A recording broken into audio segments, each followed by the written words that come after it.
Hello everyone, কথা ধারাবাহিকের আজকের পর্বে দেখবেন মা আনন্দীর কাছে কথা টনিকটা নিয়ে গিয়ে বলে, মা আনন্দী, প্রথম টেস্টে এটা সাকসেসফুল হয়েছে, এবার ফাইনাল টেস্টে পাঠানোর জন্য নিয়ে এসেছি, তুমি আশীর্বাদ করো অঙ্কিতদা যেন ভালোভাবে এটা টেস্ট করতে পারে আর আমরা যেন এই টনিকটা বানাতে ভালোভাবে সক্ষম হই। এদিকে চিত্রা চলে যায় প্রমিতের সঙ্গে দেখা করতে, কিন্তু সিকিউরিটি তাকে কিছুতেই দেখা করতে দেয় না। যদিও সেখান থেকে প্রমিতের বুয়াজি মানে ম্যান্ডিকে দেখতে পায় বেরোতে, তাই চিত্রা তাকে ফলো করে যায়। বলে যে এই বুয়াজি আবার পার্লারে যাচ্ছে যেখানে তার ভাইপো জেলে, কিন্তু গিয়ে দেখে ম্যান্ডি, তাই ম্যান্ডির পথ আটকায়। আর চিত্রা বলে, তুমি আমার চোখে ফাঁকি দেবে? তুমি বলো তুমি কি কি জানো, তুমি সবটাই আমাকে বলবে।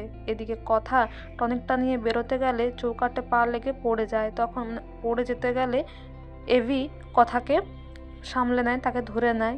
তারপর কথা মায়ের দিকে তাকিয়ে থাকে, বলে কোনো বাধা? আর এভি বলে, তোর কাছে এস মানে সুপারস্টিশন, তুই আবার শুরু করেছিস? চিন্তা করিস না, মা আনন্দী আছেন না তোর, সব ঠিক হবে, সব ভালোই হবে, এত নেগেটিভ ভাবিস না। তারপর কথা শাড়ি চেঞ্জ করতে থাকলে এভি চলে আসে আর তার মুখে আঁচলটা লেগে যায়। আবার এভির পা লেগে কথার শাড়ির কুচিটাও খুলে গেলে কথা প্যানিক করতে থাকে। তারপর এভি বলে, চুপ, শান্ত হ, একটাও কথা বলবি না। তারপর এভি শাড়িটা পরিয়ে দেয় কথাকে, তার কুচিটা ধরে দেয়, হেল্প করে দেয় কথাকে। তখন কথা বলে, আপনি শাড়ি পরাতেও পারেন? তখন এভি বলে, তুই বোধহয় ভুলে যাচ্ছিস, তোকে জগৎ ব্রহ্মপুরে এর আগেও আমি শাড়ি পরিয়ে দিয়েছি। তারপর সেই তখনের মোমেন্টসগুলো দুজনে মনে করতে থাকে। আর এদিকে কথা যেতে গেলে এভি আটকে দেয়, বলে, আমি যদি তোকে বলি থেকে যা তাহলে থাকবি তো? আর বেশ সুন্দর একটা মিষ্টি মুহূর্ত দেখতে পারবেন, কিন্তু কথা সেখান থেকে চলে যায়। বলে, একটা চিঠি আছে আপনার। এদিকে এভি দেখে যে ব্যাংক থেকে নোটিশ এসছে তাকে টাকা সুদগুলো দিতে হবে বলে। তারপর এভি বলে, কথাকে জানতে দেওয়া যাবে না, নয়তো টেনশন করবে, আমাকে অনলাইন ক্লাস করে টাকাগুলো জোগাড় করতে হবে, স্যান্ডির সাথে কথা বলতে হবে। এদিকে ম্যান্ডি চিত্রাকে সব কিছু বলে দেয় যে অন্নাকে টার্গেট করে গেটওয়ে করে প্রমিত গুহবাড়িতে ঢুকতে চেয়েছিল, তাদের ক্ষতি করতে চেয়েছিল, এমনকি করেওছে। যা যা কিছু হয়েছে ম্যান্ডি সবটাই চিত্রাকে বলে। আর চিত্রা এইসব শুনে খুশিই হয়, কিন্তু মনে মনে ভাবে প্রান্তিকের সঙ্গে দেখা করতে হবে, ওরা কি আমাকে অবিশ্বাস করছে নাকি এখন। এদিকে এইচওএফ রেনুর জন্য দুটো গোলাপ নিয়ে আসে, বলে সামনেই আমাদের বিবাহ বার্ষিকী, 60 বছর পূর্ণ হচ্ছে। এদিকে নাতি নাতনিরা সবাই আড়াল থেকে দেখে। আর এদিকে প্রত্যয় বলে যে এইচওএফ এর শিরায় শিরায় তো আমাদের রক্ত বইছে। না না, আমাদের শিরায় শিরায় এইচওএফ এর রক্ত বইছে, তাহলে একটু প্রেমিক মানুষ তো হবেই, তাই না?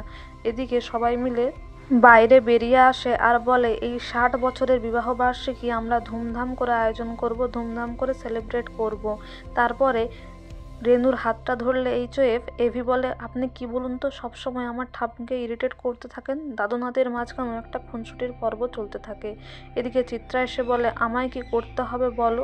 মনে মনে বলে, ওদের সঙ্গে মিশে থাকতে হবে, জানতে হবে ওরা কি প্ল্যান করছে। কিন্তু অঙ্কিত বলে, মিসেস চিত্রা গুহ থাকলে আমি কিন্তু এই প্ল্যানে থাকবো না, কোনো কাজ করব না। তারপর সবাই অঙ্কিতকে বোঝায়, অঙ্কিতকে থাকতে বলে। আর চিত্রা মনে মনে বলে, সব কিছু হচ্ছে কথাকলি আর অগ্নিবর জন্য, আমি সব শেষ করে দেব, কিছুতেই ওদেরকে ছাড়বো না।